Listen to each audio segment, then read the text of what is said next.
a WikiVidi documentaries production. Don't forget to like and subscribe.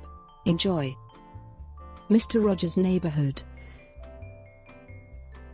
Misterogers Neighborhood is an American half-hour educational children's television series that was created and hosted by Fred Rogers.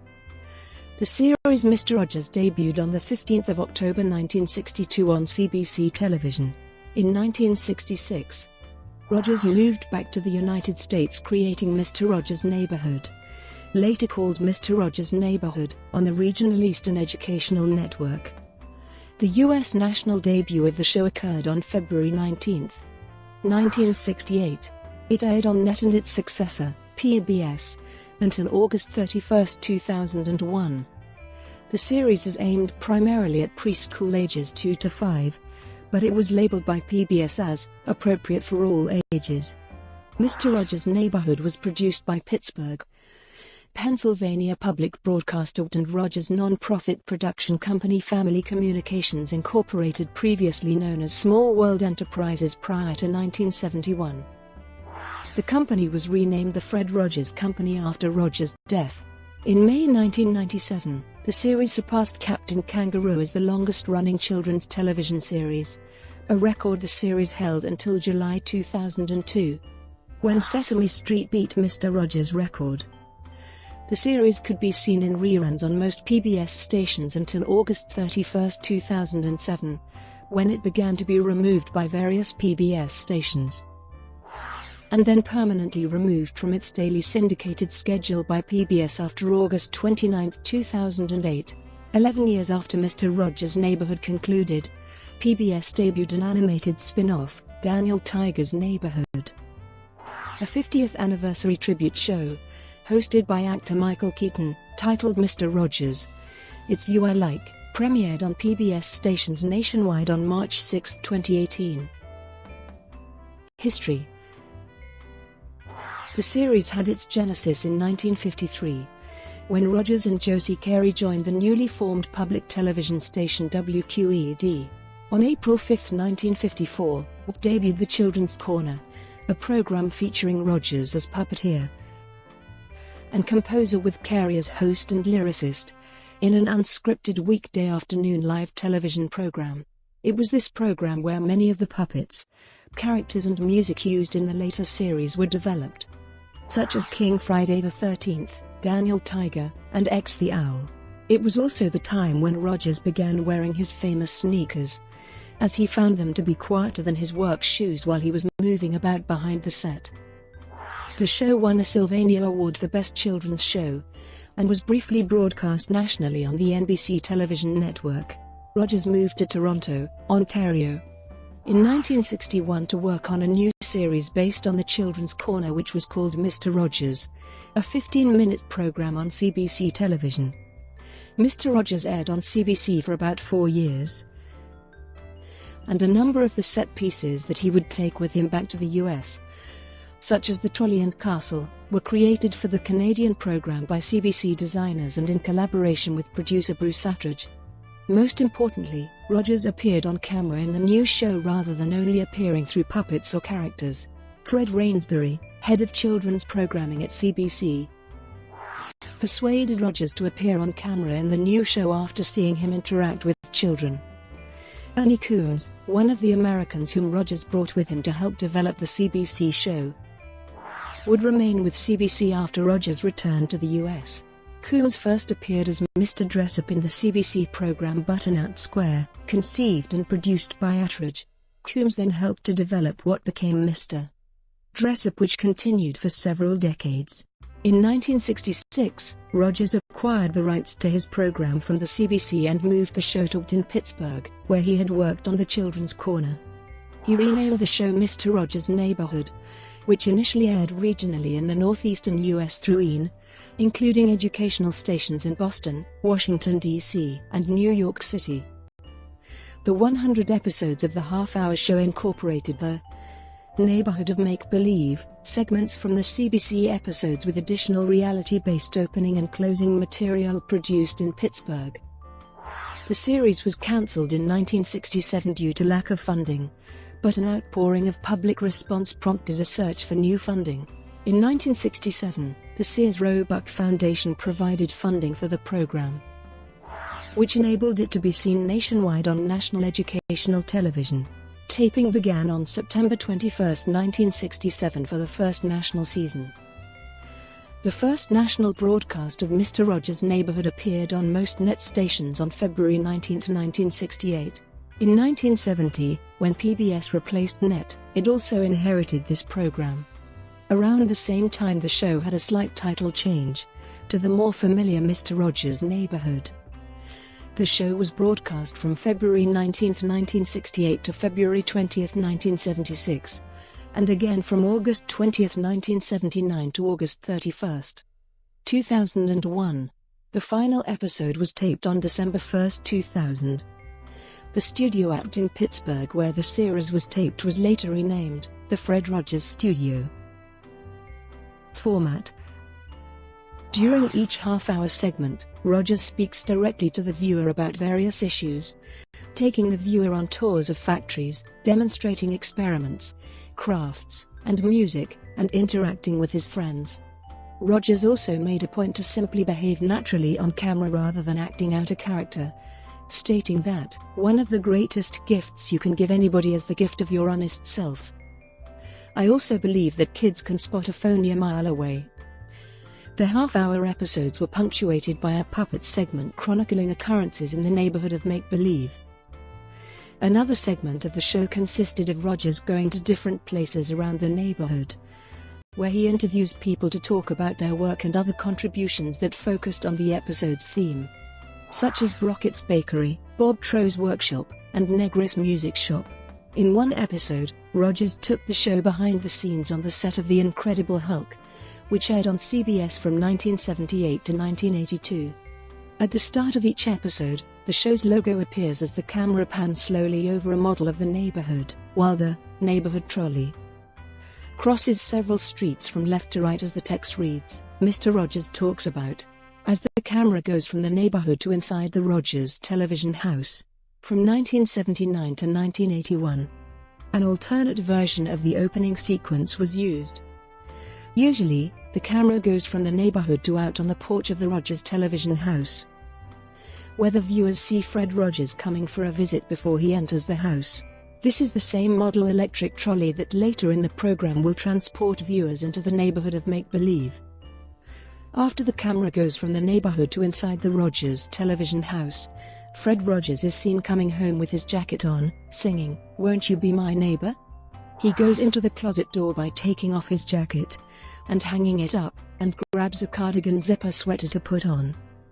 After that, he takes his dress shoes off, and grabs a pair of blue sneakers to put on. One of Rogers' sweaters now hangs in the Smithsonian Institution, a testament to the cultural influence of his simple daily ritual.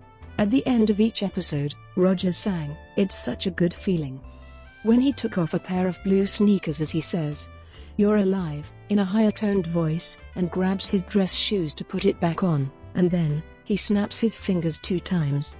After that, Rogers goes into the closet door by taking off his cardigan zipper sweater, and hanging it up, and grabs his jacket to put it back on. Before the closing credits, Rogers got ready to go out the door by reminding the viewers, "You always make each day a special day. You know how, by just your being you/yourself. There's only one person in the whole world that's like you, and that's you. And people can like you just/exactly the way you are. I'll be back next time. Bye-bye."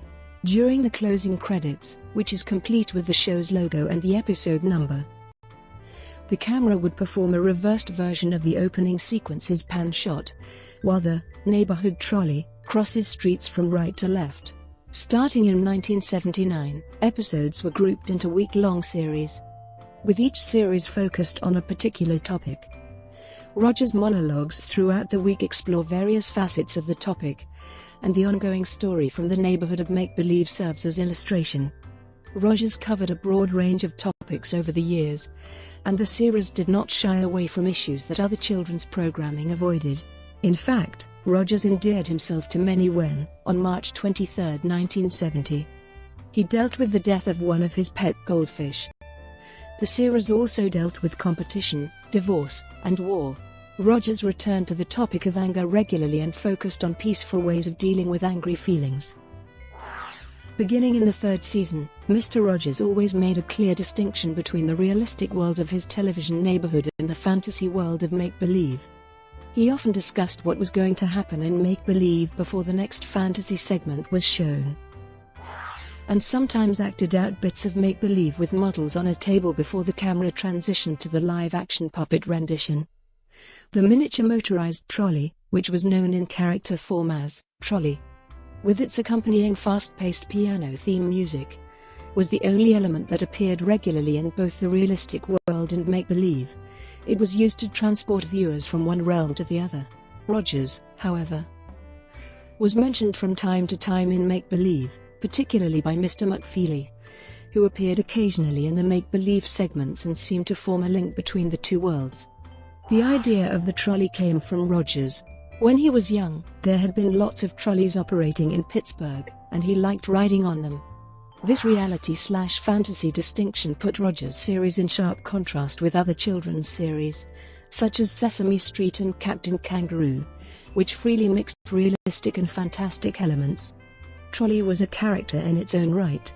Often when it crossed into the neighborhood of make-believe, it would stop and have a conversation with King Friday the 13th and continue on. Trolley also truly showed the difference between the worlds during the week when the three youngest puppet characters prepared for and went to school for the first time, as it played the school bus. When in Mr. Rogers' house, it simply had two pieces of yellow construction paper shaped and drawn like the profile of a school bus stuck to each side of it, but in the neighborhood of make-believe, it looked like a real school bus except with trolley wheels. The series featured Picture-Picture, a rear projection motion picture and slide projector, whose screen is encased with a picture frame.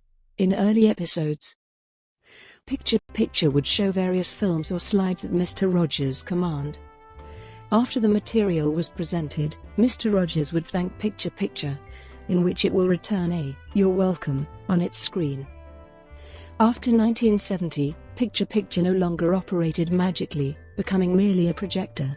Mr. Rogers would insert a film, slides or videotape through a slot on the side, then show the material using a wired remote control. When Picture-Picture was not used, a different painting would be displayed on its screen. Often it would display the words, "Hello" or "Hi" at the opening. The series was also notable for its use of jazz-inspired music, mostly arranged and performed by Johnny Costa, until Costa's death in 1996, when he was succeeded by Michael Moritz for the remainder of the series.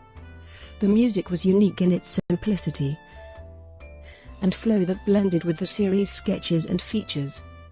The music was usually played live during taping. Lyrics and melodies were written and sung by Rogers, who created more than 200 original songs. After the series, when Fred Rogers died in 2003, PBS's website provided suggestions to parents on how to respond to children who ask about Rogers' death.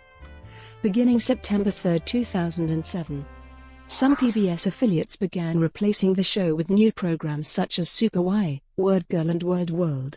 In June 2008, PBS announced that, beginning in late 2008, it would stop broadcasting Mr. Rogers' Neighborhood as part of its daily syndication lineup to member stations, instead airing the program only once a week over the weekend.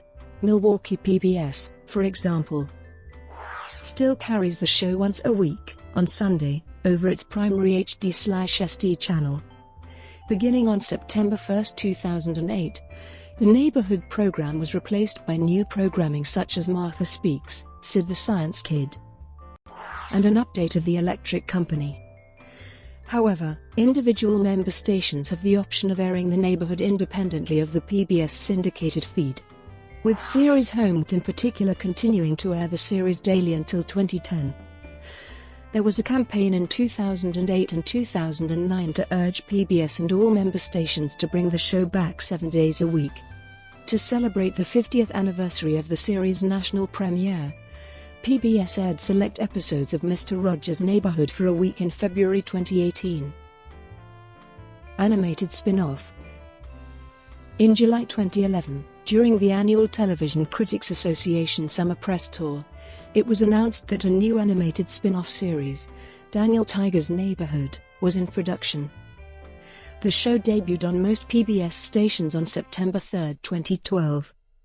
The series features Daniel Tiger, the 4-year-old son of Daniel Striped Tiger, as a host of the series, which also features characters of the neighborhood of make-believe all grown older, with the children now having families of their own. Regular songs. The song, "Won't You Be My Neighbor?" was written by Fred Rogers in 1967 and was used as the opening theme for each episode of the show, in the first 3 seasons of the show. When new episodes were constantly being produced, each show ended with the song, "Tomorrow," which was written by Rogers' former colleague, Josie Carey. Starting with Season 4 in 1971, "Tomorrow" was used only Monday through Thursday episodes, and a new closing song, which is titled as "The Weekend Song," which was only used on Friday episodes, as the program wouldn't return until Monday.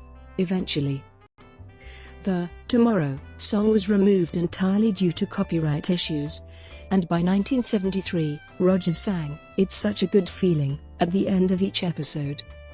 Prior to 1973, the original version of "It's Such a Good Feeling" was used as part of Mr. Rogers' general repertoire of songs. When "It's Such a Good Feeling" became the closing theme for Mr. Rogers' Neighborhood in 1973, it used a rewrite of "The Weekend Song" at the end. By only using the first 4 lines, "And I'll be back when the day is new, and I'll have more ideas for you, and you'll have things you'll want to talk about, I will too." This was only used on Monday through Thursday episodes. But on Friday episodes, the lyric was changed to "week" instead of "day." On early episodes of this season, the line was originally written as "When tomorrow is new." Music. Musical directors for the series, in addition to arranging and directing the music heard on Mr. Rogers' Neighborhood, Costa, along with other musicians, performed almost all the background music heard on the series, including the show's recognizable main theme, the trolley whistle, Mr. McFeely's frenetic speedy delivery piano plonks, the vibraphone flute toots as Fred fed his fish, dreamy Celesta lines, incidental music, and Rogers' entrance and exit tunes. Each day an episode was taped. Costa and his ensemble played live in the studio for the filming. Musicians who played in this ensemble were, even after Costa's death in 1996. Much of the music heard on the program continued to be Costa's, and his name continued to be listed in the show's closing credits as one of its musical directors. Broadcast history. The first broadcast of Mr. Rogers' Neighborhood was on the National Educational Television Network on February 19, 1968. The ColorNet logo appeared on a model building at the beginning and end of Mr. Rogers' Neighborhood from 1969 to 1970. When Net ceased operations, the series moved its successor network PBS, even though episodes as late as 1971 were still copyrighted by and produced for Net. The series' first season consisted of 130 episodes, produced in black and white. For seasons 2-8, the show produced 65 new color episodes each year.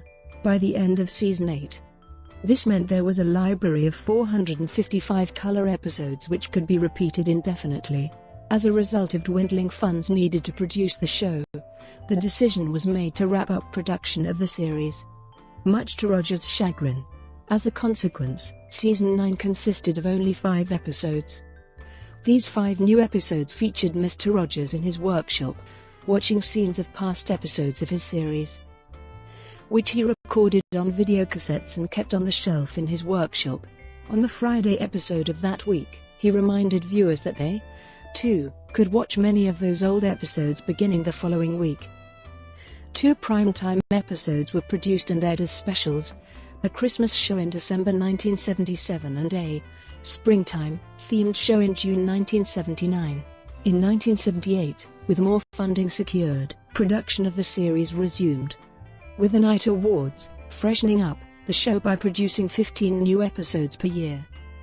These second series episodes, which began airing in August 1979, would be mixed in with the already airing cycle of repeats from the so-called first series. The series aired 15 new episodes annually between 1979 and 1993. As well, there were occasional Mr. Rogers Talks with Parents About specials, which featured panelists discussing ways in which parents could talk to their children about the issues discussed on Mr. Rogers' Neighborhood. These specials were usually aired on weekends, just prior to the airing of a new batch of Monday to Friday episodes. Beginning in 1994, the production schedule was changed so that 10 new episodes a year were produced instead of 15. Shortly thereafter, as of August 11, 1995, the episodes from the first series were withdrawn from the repeat schedule. Since there were over 200 second series episodes available for broadcast, and many of the first series episodes had become outdated, the show's final years varied the number of episodes produced per season. Season 26 consisted of 20 episodes, Season 27 produced 10 episodes, Seasons 28 and 29 both contained 15 episodes, and Season 30 reverted to 10 episodes. The final season, Season 31, consisted of only 5 episodes, centering on the theme, Celebrate the Arts. A few episodes from the first series are available for viewing in the Paley Center for Media, including the first episode of the series and the first color episode. A complete collection of episodes, including more than 900 videotapes and scripts from the show along with other promotional materials produced by Rogers or his Family Communications Incorporated production company, exists in the University of Pittsburgh's Mr. Rogers Neighborhood archives located in the Elizabeth Nesbit Room in the university's School of Information Sciences building. Brought to you by WikiVidi Documentaries. Would you like to know more?